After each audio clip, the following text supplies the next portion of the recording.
नमस्कार, स्वागत है आपका ऑनलाइन न्यूज इंडिया पर। मैं हूं नीलू व्यास। आज बात करते हैं बॉलीवुड एक्टर और लोकसभा सांसद कंगना रनौत की, जिनकी ऐसा लग रहा है कि मुश्किलें बढ़ रही हैं। और ये बात मैं इसलिए कह रही हूं क्योंकि कंगना रनौत के खिलाफ हिमाचल प्रदेश हाई कोर्ट ने किन्नौर के एक निवासी हैं मिस्टर नेगी, उन्होंने एक याचिका दायर की है और उस याचिका में उन्होंने कहा है कि वो उन्होंने नामांकन भरा था, लेकिन रिटर्निंग ऑफिसर ने गलत आधार पर उनका नामांकन खारिज कर दिया। और अगर उनको नामांकन भरने के लिए दिया जाता तो फिर वो लोकसभा की सीट जीत सकते थे। अब इस बात को लेकर वो कोर्ट पहुंच गए हैं और जस्टिस जो न्यायमूर्ति हैं ज्योत्सना रिवाल, उन्होंने कंगना रनौत को 21 अगस्त को जवाब दाखिल करने को कहा है। और आपको याद होगा कि कंगना रनौत मंडी लोकसभा सांसद हैं और वो जीती थी महज 74,000 वोटों से। कांग्रेस के जो लीडर थे वो विक्रमादित्य सिंह थे, वीरभद्र सिंह के जो बेटे हैं। और कंगना के अब निर्वाचन को रद्द करने की मांग किया है याचिकाकर्ता ने। और उनका ये मानना है कि जो मिस्टर नेगी हैं, रामलायक नेगी उनका याचिकाकर्ता का नाम है, और उन्होंने ये कहा कि वो रिटायरमेंट ले चुके थे और उन्होंने निर्वाचन अधिकारी के समक्ष नामांकन पत्र के साथ विभाग से बकाया नहीं प्रमाण पत्र यानी कि नो ड्यू सर्टिफिकेट प्रस्तुत किया था। हालांकि उन्हें बिजली, पानी और टेलीफोन विभागों से बकाया नहीं प्रमाण पत्र प्रस्तुत करने के लिए 1 दिन का समय दिया गया, और जब उन्होंने प्रस्तुत किया तो निर्वाचन अधिकारी ने उन्हें स्वीकार नहीं किया और नामांकन पत्र रद्द कर दिया गया। उन्होंने दलील दी कि अगर उनके कागजात स्वीकार किए गए होते तो चुनाव जीत सकते थे, और कहा कि कंगना के निर्वाचन को रद्द कर दिया जाना चाहिए। अब इस पर कंगना रनौत अपना जवाब देंगी 21 अगस्त को। लेकिन ये मामला 2-3 लेवल पर ये मामला है। एक तो इसका कानूनी पहलू है कि कंगना के साथ क्या हो सकता है, क्या उनकी सांसदी जा सकती है। और दूसरी बात एक मौलिक अधिकार की है कि अगर एक व्यक्ति चुनाव लड़ना चाहता है और अगर निराधार तरीके से उसका नामांकन पत्र खारिज कर देता है अगर रिटर्निंग ऑफिसर, तो रिटर्निंग ऑफिसर की जवाबदेही कैसे तय होगी। और ऐसे तो बहुत सारे मामले हैं जहां पर इस तरीके से नामांकन पत्र को खारिज किया गया है, और एक नहीं कितने एग्जाम्पल्स हैं। तो ये जो रिटर्निंग ऑफिसर जिस आर्बिट्ररी तरीके से नामांकन को खारिज करते हैं, हो सकता है कि वो कोई बड़ा नेता ना हो, कोई भी एक मामूली साधारण व्यक्ति अगर हिमाचल प्रदेश से चुनाव लड़ना चाह रहा है तो किसी भी आधार पर ऐसे नामांकन पत्र उसका क्यों रद्द किया गया, ये एक मौलिक अधिकार का सवाल है। और इसमें कानूनी पेचीदगी यहीं पर आती है, क्योंकि जब रिटर्निंग ऑफिसर की अकाउंटेबिलिटी फिक्स करने की बात आएगी तो क्या हिमाचल प्रदेश की न्यायमूर्ति क्या मंडी में दोबारा चुनाव करा सकती हैं, ये एक पहला सवाल है। अगर चुनाव होगा तो कंगना रनौत की सांसदी क्या जा सकती है, ये एक बड़ा सवाल है। और रिटर्निंग ऑफिसर केवल इस केस में नहीं बल्कि पूरे देश में क्या एक नया केस खुल सकता है कि किस तरीके से नामांकन पत्रों को खारिज किया जाता है। ये सारे पेचीदे सवाल हैं, इस पर हम बातचीत करेंगे। हमारे साथ सुप्रीम कोर्ट के वकील अरुण कुमार अग्रवाल इस समय जुड़ रहे हैं। अरुण जी, आपका बहुत बहुत स्वागत है, thank you so much for joining. और ये कंगना रनौत का मामला है, जो कि बॉलीवुड एक्टर हैं, लोकसभा सांसद है मंडी की, और अब उनके बारे में ये कहा जा रहा है कि क्या उनकी सांसदी जा सकती है। तो पहला सवाल यह है कि इसमें कानूनी पेच कहां पर है, क्या वाकई में उनकी सांसदी जाएगी, और क्या मंडी में लोकसभा चुनाव फिर से हो सकता है। क्या इसका निर्देश हिमाचल प्रदेश हाईकोर्ट की जो जस्टिस है ज्योत्सना रिवाल, क्या वो दे सकती है री इलेक्शन का ऑर्डर। जी देखिए, उनकी सांसदी तो नहीं जाएगी क्योंकि उसमें उनका कोई दोष नहीं है। जो प्रतिक्रिया थी इलेक्शन की, नॉमिनेशन की, वो सारी उन्होंने पूरी की और वो जीत के आई, और उनको जीत का प्रमाण पत्र उसी रिटर्निंग ऑफिसर ने दिया। अब जिस याचिकाकर्ता जो कोर्ट गए हैं तो उनको दिखाना पड़ता कि भाई मेरी क्या इंजरी है, एज ऑफ डेट क्या आप रिवर्स कर सकते हैं कि नहीं। तो उन्होंने ये क्लेम किया कि अगर मैं लड़ता तो मैं जीतता, इसलिए ये मेरी इंजरी है और इसको आप जो है कैंसिल करिए। क्योंकि बहुत बार होता है कि भाई फेट अकम्प्लाई हो गया, ये इनफ्रक्चुअस है, आपको इतने भी वोट नहीं मिलते, तो वो तो उनको क्लेम बनाना पड़ेगा, वो जीतते कि नहीं जीतते वो अपने जगह है। लेकिन ये बहुत जगह से ये शिकायत मिलती है कि लोगों ने नॉमिनेशन फाइल करने की कोशिश की और उन लोगों को नॉमिनेशन क्या तो एक बहुत ही आर्बिट्री वे में उनका रिजेक्ट कर दिया गया, जैसे कि गुजरात के 2 केसेस में हुआ और एक मध्य प्रदेश में हुआ। तो इस तरह के जो ये लोग वो करते हैं, वो पूरा चैप्टर उसको ओपन करना जरूरी है। और खास करके जिस तरह से श्याम रंगीला का नॉमिनेशन रिजेक्ट किया गया, क्योंकि वो बार बार वो मीडिया को समझता था, मीडिया में इंटरव्यू दे रहा था, मीडिया पे हर रोज वो आ रहा था और एक एक वो बता रहा था कि देखिए हमको अंदर नहीं जाने दिया जा रहा है, हमको रोका जा रहा है कि हम नॉमिनेशन नहीं फाइल करें। और उसमें एक विशेष कारण था, क्योंकि अगर वो कैंपेनिंग करता तो वो प्राइम मिनिस्टर के की मिमिक्री करके उसका वो जो है लैंपून करता और मजाक बना देता। तो इस कारण से, और सबको ही को मालूम है कि जितनी बढ़िया मिमिक्री वो प्राइम मिनिस्टर की करता है, वैसी मिमिक्री कोई भी नहीं करते, और शायद इसीलिए वो गया भी वहां पे। और हो सकता था कि सिंपैथी में लोग उसको वोट देते, जो वोट देते हो सकता था मोदी जी के उतने वोट कटते और दूसरा आदमी जीत जाता। खैर वो गुजराती हैं तो वो कोर्ट इस सब मामले में जाएंगे नहीं, उनकी रोजी रोटी मिमिक्री से ही वो कमाते हैं, तो उसको वो नहीं करेंगे। लेकिन ये जो नेगी साहब हैं, ये कोर्ट जाके ये दिखाया कि भाई ये मेरा मौलिक अधिकार है, मुझको आपने गलत तरीके से जो है कैंडिडेट बनने से मेरे नॉमिनेशन को नहीं एक्सेप्ट किया। क्योंकि देखिए बहुत सारी बातें हैं, ये हम उसमें कानून में तो नहीं देखे कि अगर उनका रेजिग्नेशन एक्सेप्ट हो गया और गवर्नमेंट के कोई ड्यूज भी थे, तो उसके कारण जो है उनको इलेक्शन से नहीं रोका जा सकता है।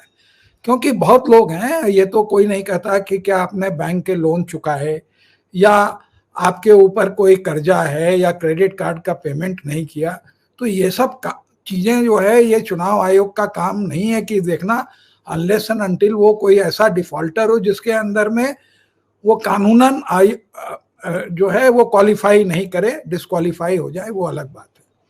तो ये जो टेंडेंसी है रिटर्निंग ऑफिसर की कि किसी का नॉमिनेशन रिजेक्ट करने का, ये जो है उस नेगी का जो है मेन चैलेंज है।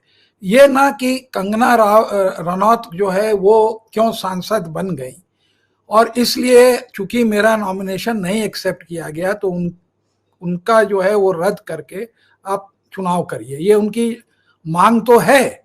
लेकिन कोर्ट भी सारी चीज को बैलेंस करके देखेगा, और अगर वो ये पाएगा कि इसमें गलती जो है रिटर्निंग ऑफिसर की थी और उसने जो है जानबूझ के या गलती करके इनका नॉमिनेशन नहीं एक्सेप्ट किया, तो वो उस पर स्ट्रिक्चर्स पास कर सकती है। और क्या वो दोबारा चुनाव करवाएंगे या नहीं करवाएंगे ये मैं नहीं कह सकता, क्योंकि एक प्रतिक्रिया है, अगर हर आदमी जिसका कि वो जो है कैंडिडेचर रिफ्यूज हो जाए, तो कल को जो है एक यही चीज जो है बीजेपी वाले एक या कोई और भी पार्टी वाले एक लूपहोल बना के जो है हर आदमी अपना नॉमिनेशन मिलके रिजेक्ट करा लेगा या ये फ्रिवलेस ग्राउंड पे, और फिर कोर्ट जाएगा और कहेगा कि आप चुनाव को रद्द करिए। तो उसमें जो खर्चे होते हैं या वो होते हैं, ठीक है वो कोई मेन पार्टी के नहीं थे, लेकिन बहुत जगह हुआ जहाँ की कांग्रेस के मेन पार्टी के लोग जो है उनका नॉमिनेशन रिजेक्ट कर दिया गया क्योंकि जो उनके प्रपोजर थे वो पीछे हो गए। तो इस तरह के जो इंस्टेंस हो रहे हैं, इसमें जो है चुनाव आयोग का एक बहुत बड़ा रोल है। क्योंकि जब शेषन साहब थे तो वो मेयर कंप्लेंट और उसके ऊपर अगर थोड़ा सा भी उनको होता था तो वो चुनाव को वो रेप्रीमांड कर वो ये स्थगित करके जो है रीपोलिंग करा देते थे। तो अगर उनको वो अवेयर हैं कि इस तरह से रिजेक्ट हो रहे हैं, तो रिटर्निंग ऑफिसर को वो कंट्रोल करते हैं, वो उनको इंस्ट्रक्शंस भेज सकते हैं कि देखिए अगर आप किसी को अयोग्य करते हैं तो आप हमको भी बताइए कि किस ग्राउंड पर आपने उसको डिस्क्वालीफाई किया। क्योंकि अगर इस तरह से होगा तो पूरी चुनाव प्रतिक्रिया में जो है एक बहुत बड़ा वो लूपहोल हो जाएगा कि इस तरह से जो है लोगों का ये लोग रद्द करते जाएंगे और वो कोर्ट जाते जाएंगे, तो ये भी एक हेल्दी चीज नहीं है। स्पेसिफिकली कंगना रनौत की जो बात है, इस केस में उनकी कहीं भी कोई गलती नहीं है, लेकिन उनको पार्टी बनाना जरूरी था, अगर क्योंकि वो इलेक्शन प्रतिक्रिया से वही जीत के आई हैं और चुनी गई हैं, तो उनको बगैर पार्टी बनाए कोर्ट में केस नहीं हो सकता था। और जो इन दोनों ने केस किया वो जो है वो दोनों को पार्टी बनाया है जरूर से, इलेक्शन कमीशन को भी और चुनाव आयोग और जो रिटर्निंग ऑफिसर है, ये दोनों उसमें पार्टी बने हुए हैं। तो देखिए कोर्ट ने नोटिस दी होगी तो तीनों को नोटिस दी होगी, तीनों को जो है जो अगस्त में डेट पड़ी है अपना जवाब देना पड़ेगा या फिर से आके टाइम लेना पड़ेगा, और ये जब तक डिसाइड नहीं होता है तब तक ये केस चलेगा। लेकिन फॉर द मोमेंट जो है कंगना रनौत इज सेफ।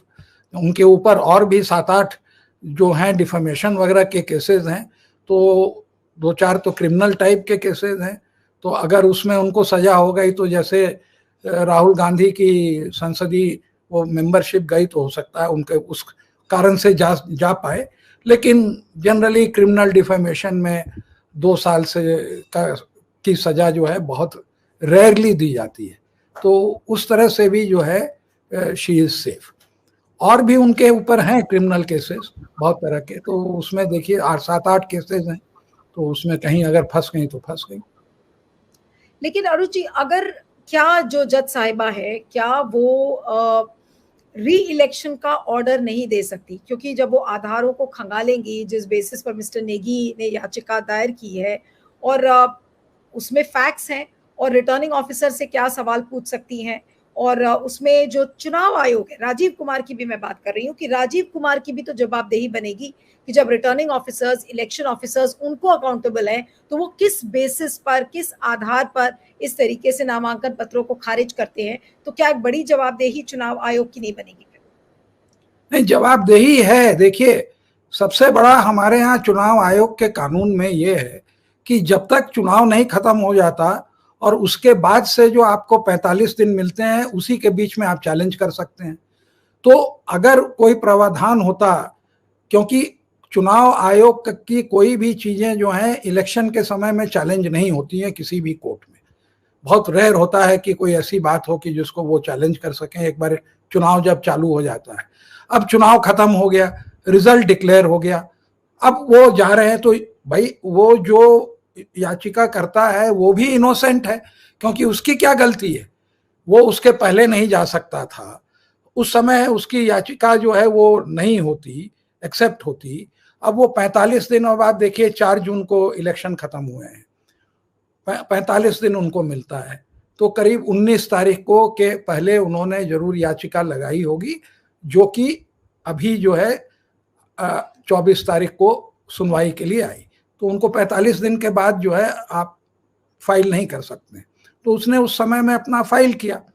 तो दोनों तरफ मजबूरियां हैं, तो ये बड़ा रेयर होगा, लेकिन अगर एग्जाम्पल सेट हो जाए कि भाई आप इसमें दोषी हैं और इसका वो मौलिक अधिकार था चुनाव लड़ने का, तो ये फिर से चुनाव हो, तो ये पॉसिबिलिटी बहुत रेयर है। क्योंकि अगर मान ले ऐसा ऑर्डर पास भी होता है तो वो जो है उसकी चुनौती जो है सुप्रीम कोर्ट में दी जाएगी, तब तक तो 5 साल निकल ही जाएंगे। लेकिन अगर नहीं भी निकलते हैं तो कोर्ट को नो डाउट ये पावर है कि अगर देखा जाए कि जो बैलेंस ऑफ ये है तो उसमें इसका आर्बिट्रेरली जो इनका रिजेक्ट किया गया तो उसकी वो कैंडिडेचर को वो रिस्टोर करें। और मेरा अपना सोचना है कि एक बार ऐसा हो जाना चाहिए, तब जो है चुनाव आयोग का दिमाग सही होगा और ये देखा जाएगा कि लोगों का जो है कैंडिडेचर इस तरह से जो है आर्बिट्रेरली किसी का रिजेक्ट नहीं किया जाए। क्योंकि लेकिन कभी आपको लगता है कि क्या जो रिटर्निंग ऑफिसर्स होते हैं, इलेक्शन ऑफिसर्स होते हैं, मान लीजिए कि कोई आम आदमी अगर चुनाव लड़ने की बात करता है तो क्या उसको कितनी गंभीरता से लेते हैं आप? जैसे कि श्याम रंगीला का ही केस था, वो तो चलिए आर्टिस्ट थे, उनको दुनिया जानती थी कि वो मिमिक्री करते हैं, उनके केस में तो पॉलिटिक्स समझ में आई कि भाई क्या पॉलिटिक्स हो रही है। लेकिन अगर आम आदमी, जैसे इस केस में हिमाचल प्रदेश के जो राम लायक नेगी हैं, उनके अगर उनका नामांकन खारिज हुआ है और अगर अब उन्होंने गुहार लगाई है, तो रिटर्निंग ऑफिसर ने बस वो बिजली पानी के नो ड्यूज को लेकर अगर खारिज किया है, तो क्या ऐसे ऑर्डिनरी लोगों का, जो कॉमन मैन होता है, और अगर वो सपना देख रहा है चुनाव लड़ने का, तो क्या उसके पेपर्स को इतनी गंभीरता से इलेक्शन ऑफिसर्स नहीं लेते? क्योंकि इस बात पे भी चर्चा करनी जरूरी है कि कोई आम आदमी जो कि सेलिब्रिटी नहीं है, जिसको ज्यादा लोग नहीं जानते हैं, वो अगर चुनाव लड़ने की कोशिश करता है तो फिर क्या होता है? क्या नामांकन को खारिज किया जाता है? क्या क्या अप्रोच होता है इलेक्शन ऑफिसर्स? ऐसा आप देखेंगे कि चुनाव में हर करीब करीब बहुत सारी ऐसी कॉन्स्टिट्यूंसी हैं जहां एक नहीं कई इंडिपेंडेंट जो हैं वहां पर खड़े किए जाते हैं। इनफैक्ट इंडिपेंडेंट का जो है एक वो स्ट्रेटजी हो गई है कि जो चुनाव के जंग में हैं वो इंडिपेंडेंट को यूज करते हैं अपने जीतने के लिए।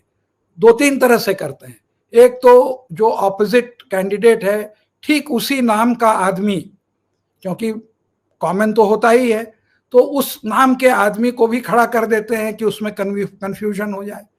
दूसरा, जैसे देखा गया कि जो इंडिपेंडेंट का सिंबल था महाराष्ट्र में, वो जो है रिजेंबल करता था शायद एनसीपी के वो नहीं, शायद ठाकरे ग्रुप के वो सिंबल से, त्रिपान, और उनका ब्यूगल था।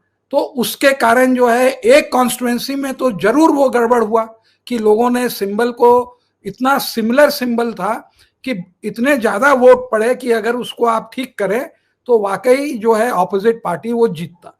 और इसके ऊपर तो ये चुनाव आयोग की 100% जो है ये जिम्मेवारी बनती थी कि उसको जब उनके संज्ञान में आया तो उसको उन्होंने ठीक नहीं किया, क्योंकि उसके पहले भी जो है वो सारे अपने फैसले जो है उनके खिलाफ दे रहे थे और इस बार भी उन्होंने दिया। तो इस तरह का जो इंडिपेंडेंट कैंडिडेट का दुरुपयोग होता है, और बहुत बार आप देखेंगे कि कास्ट लाइन पर जो है अगर यादव ऑपोजिट साइड में खड़ा है या कोई और कास्ट का आदमी है, तो उस तरह के जो इन्फ्लुएंशियल आदमी हैं उनको भी खड़ा कर देते हैं कि भाई जो जिसको लोग आम तरह से वोट कटवा कैंडिडेट कहते हैं, तो वोट कटवा जो है वो खाली पार्टी का नहीं होता है, वो इंडिपेंडेंट कैंडिडेट भी होता है। और ये कई बार इसको लोगों ने किया है। और दूसरी तरफ आप ये भी देखते हैं कि बहुत इंडिपेंडेंट जीत के भी आते हैं आफ्टर ऑल। लेकिन क्या ये संभावना को खारिज किया जा सकता है कि, और हो सकता है कि कंगना रनौत के खिलाफ ये कॉन्स्पिरेसी कोई कर रहा हो, कोई राजनीतिक दल उनको, ये जो मिस्टर नेगी है जो याचिका करता है, इनको किसी ने खड़ा किया हो, किसी ने उनको प्रॉप अप किया हो? क्या ये संभावना नहीं हो सकती? नहीं नहीं नहीं, ये देखिए, ये किसी तरह से कोई सिमिलैरिटी नहीं है। अनलेस एंड अनटिल ये मान ले 5-7 हजार अपने फेलो वहाँ पर नेगी लोगों के जो है अच्छा पॉपुलेशन है, तो उतने वोट वो कम कर लेते, तो उतना वोट हो सकता है जीतने वाले कैंडिडेट को कम मिलता। इसके अलावा कोई इसमें प्राइमा फेसी शातिरपना नहीं दिख रहा है कि कोई मैलाफाइड हो या कुछ हो। ये एक जेन्युइन आदमी था जो रिटायर करके, और हो सकता है पॉलिटिकली इंक्लाइंड हो, इसीलिए उसने प्री मैच्योर रिटायरमेंट भी लिया कि भाई हम चुनाव लड़ेंगे। किसी की ख्वाहिश होती है कि भाई हम एक बार चुनाव तो लड़ें, या हो सकता है ट्रेड यूनियन लीडर हो, वन डजंट नो कि वो किस बैकग्राउंड से आता है। अगर मान ले वहाँ का वो ट्रेड यूनियन लीडर हो तो उसकी ऑलरेडी कुछ तो वहाँ पर बैकिंग होगी, या जहाँ भी वो गवर्नमेंट एम्प्लॉई हो, तो वो आदमी नहीं कर सकता प्राइमा फेसी कि उसका क्या सपोर्ट बेस था या नहीं था। लेकिन इसमें कोई इस तरह का जो रिपोर्टिंग है उससे ये नहीं जाहिर हो रहा है कि इसमें कोई गलती है या किसी ने उसको सेटअप किया है। ये पॉसिबिलिटी रिमोट है। बस यही है कि ये कंगना रनावत के खिलाफ है, इसलिए जो है इसकी एक कंट्री वाइड पब्लिसिटी और इसकी हुई। और भी हमको उम्मीद है कि और लोग भी चैलेंज, देखिए आज 45 दिन खत्म हुए, लेकिन कई लोग ये भी कह सकते हैं ना कि जो मिस्टर नेगी हैं, इन्होंने पब्लिसिटी लेने के लिए ये काम किया होगा, इस तरीके की याचिका दायर की होगी, एक कोई षड्यंत्र भी हो सकता है कंगना के खिलाफ। देखिए वो PIL तो कर नहीं रहा है कि आप उनको कहेंगे कि पब्लिसिटी इंटरेस्ट लिटिगेशन है। ठीक है, वो पब्लिसिटी ही के लिए किया कि वो जिंदगी भर अपने पुस्तकों को कहे कि देखिए हमने कंगना रनौत के खिलाफ जो है इलेक्शन लड़ा और उसमें मैं 2000 वोट या 5000 वोट पाया, वो सारा है उनके साथ, हो सकता है उसका मोटिवेशन, लेकिन that is not a legal ground कि आप उनको उससे बाध्य करेंगे या उनके खिलाफ फैसला देंगे। वो एक इंडिविजुअल है, भारत का संविधान क्वालिफिकेशन प्रिस्क्राइब करता है कि कौन आदमी इलेक्शन लड़ सकता है, उसके अंदर में वो आते थे, उनका राइट था कि एज एन इंडिपेंडेंट वो इलेक्शन लड़े और उनको इलेक्शन लड़ने से वंचित रखा गया। इसलिए उनका जहां तक है पिटिशन भी जेन्युइन है, सब कुछ है, लेकिन एक बात मैं और इसमें ऐड करता हूं कि 45 दिन हो गए, हम आपसे कहते हैं कि पूरे हिंदुस्तान में कम से कम 50 पिटिशन तो इलेक्शन के चैलेंज करने के लिए लोगों ने दायर किए होंगे। इतनी सारी कॉन्स्टिट्यूएंसीज हैं, इतने सारे कैंडिडेट हैं, तो 50 में क्या एक भी, और कुछ ऐसी भी कॉन्स्टिट्यूएंसीज होंगी जहाँ की इम्पोर्टेंट मतलब कोई नेता होंगे जिनके खिलाफ जो है उन्होंने याचिका किसी ने दायर की हो अनसक्सेसफुल कैंडिडेट के रूप में, या जिनका नॉमिनेशन से वंचित रह के किसी भी कारण, किसी की भी रिपोर्टिंग नहीं है। एक ही रिपोर्टिंग है, because she is who she is, इसमें कोई डाउट नहीं है। शी इज बहुत कॉन्ट्रोवर्शियल लेडी हैं और हरदम चर्चा में बनी रहती हैं, उनको चर्चा में बने रहने का बहुत शौक है, तो नेचुरली अगर वो पब्लिक पर्सन है तो उनके बारे में कोई भी न्यूज़ होगी तो वो उसकी कवरेज तो मिलेगी और इसका लोग मजा भी लेते रहते हैं।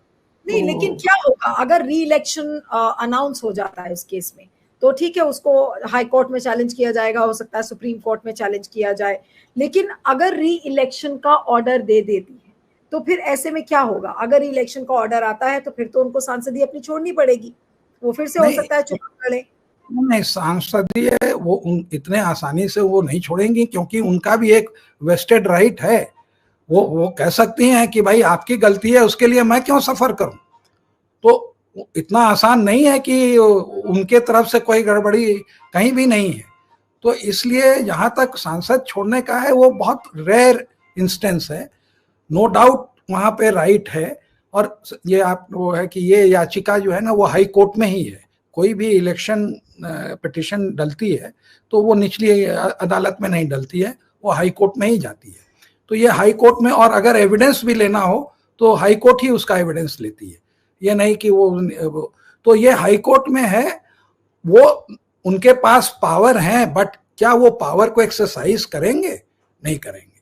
और क्या जो है कंगना रनौत का वो अगर वो ये करेंगे तो उसका भी तो एक रेपरकशन होगा ना, और फिर वो तो विक्टिम कार्ड वो खेल लेंगी, वो दोबारा जरूर जीत के आएंगी। ऐसा नहीं है कि अगर कोई किसी के साथ अगर अन्याय होता है तो उसको भी तो लोग देखते हैं।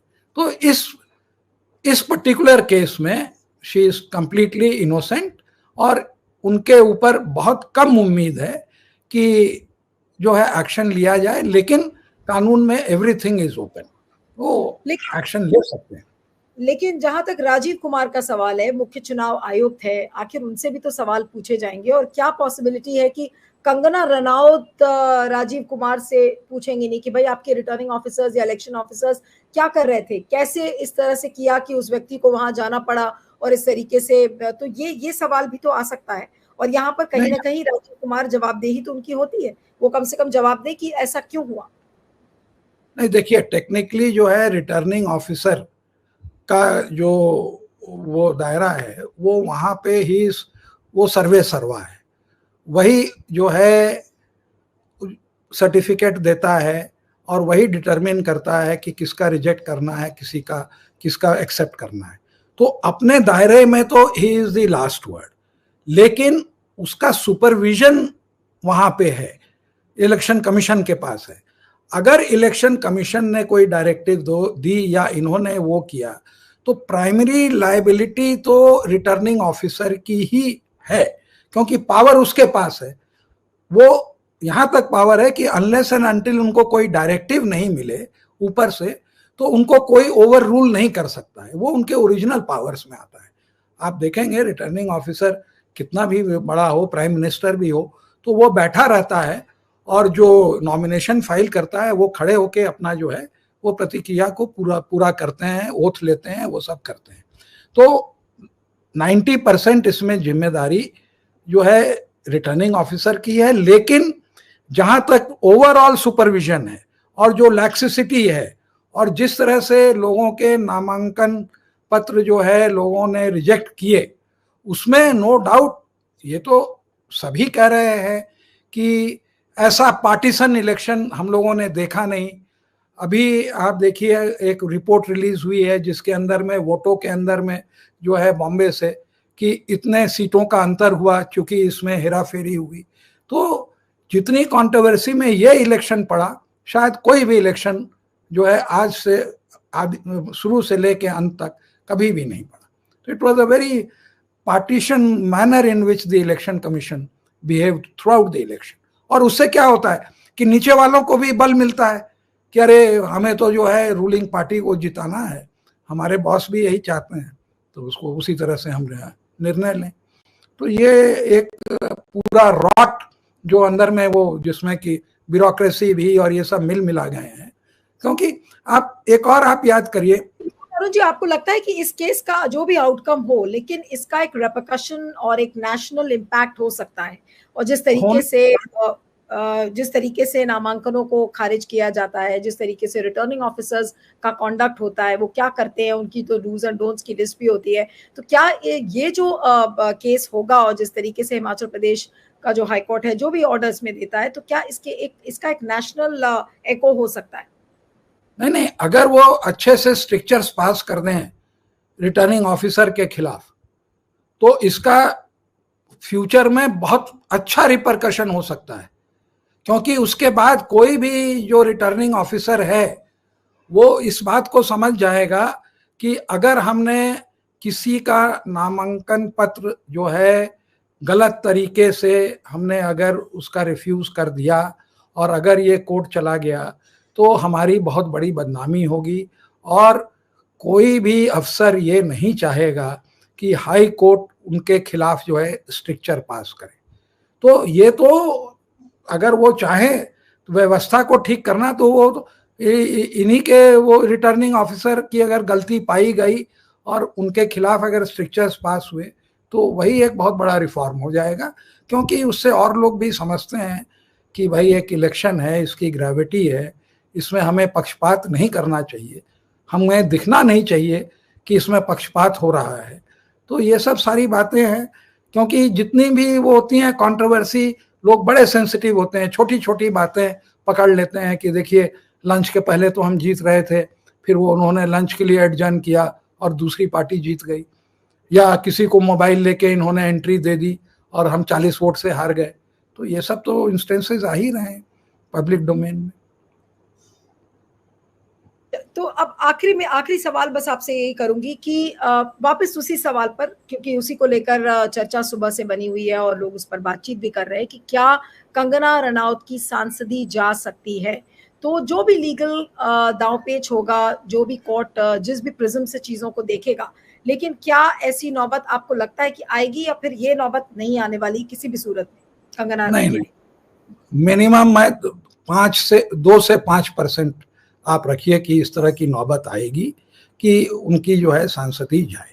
क्योंकि फॉर अ चेंज मैं कहता हूँ कि वो बहुत ज़्यादा बोलती हैं। और अभी जब इलेक्शन कमीशन क्या जब उन्होंने रिटर्न फाइल किया तब लोगों के संज्ञान में आया कि हमें तो नहीं मालूम था, हम तो ज़्यादा फॉलो नहीं करते हैं, ये केवल 12वीं पास हैं और जो है 8 इनके खिलाफ केसेस हैं जो उनको खुद डिक्लेयर करना पड़ता है। तो उसके बाद ये लगता है कि भाई अगर आप इतने पढ़े लिखे नहीं हो तो इस तरह के आपको नहीं कहना चाहिए कि आज़ादी जो है हमें 14 में मिली या इस तरह का बेतुकी बातें। तो उससे क्या होता है, आप अपना मजाक उड़ाते हो, आप कंट्रोवर्सी में रहते हो, कोई भी बात अगर उठती है तो लोग यही है। और बहुत लोग चाहेंगे भी कि इनकी संसदी जाए, इनकी जो है सदस्यता से जो उनको वो हो। लेकिन in this case no more than 5% कि इसमें री इलेक्शन भी कॉल किया जाएगा, वो मेरा सोचना है। लेकिन जुडिशरी में यू नेवर नो। एग्जैक्टली। चलिए, तो अगर री इलेक्शन होता भी है तो आई एम श्योर उसको चैलेंज भी किया जाएगा कोर्ट में, और हाई कोर्ट में है तो हो सकता है सुप्रीम कोर्ट में ये मामला जाए। तो देखना होगा क्या कुछ होता है। फिलहाल 21 अगस्त को कंगना रनौत को इसमें अपना जवाब दाखिल करना है। क्या उनके वकील कहते हैं, उस दिन भी शायद इस पर बातचीत होगी। और आपका बहुत बहुत शुक्रिया Arun ji, thank you so much for joining. Thank you.